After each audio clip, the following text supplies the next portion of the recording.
ఈరోజు మార్నింగే నాకు ఒక ఐడియా వచ్చింది. దాన్నైతే మీతో షేర్ చేసుకోవాలనుకుంటున్నాను. ఫస్ట్ ఆఫ్ ఆల్ ఈరోజు మార్కెట్‌కి వెళ్ళాము నేను, తాతగారు. సో, వెళ్ళిన తర్వాత చాలా వెజిటబుల్స్ అయితే కొన్నామనమాట. మొత్తం అంతా కలిపి కాస్ట్ ఎంత అయ్యి ఉంటుందో గెస్ చేసి కామెంట్ బాక్స్‌లో చెప్పండి నాకు.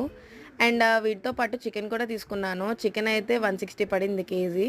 ఎంత హెల్తీ ఐటెమ్స్ కొనుక్కున్నా సరే మనకి చికెన్ పైన క్రేవింగ్స్ అనేవి పోవు కదా! సో, లంచ్‌కి అయితే చికెన్ కాబట్టి ఇవన్నీ ఇప్పుడు ఫ్రిడ్జ్‌లో సర్దేసుకుంటున్నాను. నాకొచ్చిన ఐడియా ఏంటంటే ఒక కొత్త సీరీస్ స్టార్ట్ చేద్దామనుకుంటున్నాను. ఆ సీరీస్ పేరేంటంటే మై బ్రేక్‌ఫాస్ట్ సీరీస్ అనమాట. అంటే నేను ఏమేమి తింటున్నానో బ్రేక్‌ఫాస్ట్‌లో అవి అన్నీ వీడియో క్లిప్ తీసి మీకు అప్‌లోడ్ చేద్దామనుకుంటున్నాను. ఇప్పటివరకు నన్ను ఎలా సపోర్ట్ చేశారో ఇకపైన అలాగే సపోర్ట్ చేస్తారని అనుకుంటున్నాను. ఇప్పటివరకు నేను అప్‌లోడ్ చేసిన మొత్తం అన్ని షార్ట్స్‌లోనూ టిల్లు స్టోరీకైతే మంచి రీచ్ వచ్చింది. నిజంగా దానివల్ల సబ్స్క్రైబ్ చేసుకున్న సబ్స్క్రైబర్స్ అందరికీ థ్యాంక్ యూ వెరీ మచ్. ఇకపైన కూడా నన్ను అలాగే సపోర్ట్ చేయండి. ఇంకా మంచి మంచి కంటెంట్‌తో మీ ముందుకొస్తాను. ఈ వీడియో నచ్చితే లైక్ చేయండి. ఇలాంటి వీడియోస్ ఇంకా కావాలంటే సబ్స్క్రైబ్ చేసుకోండి.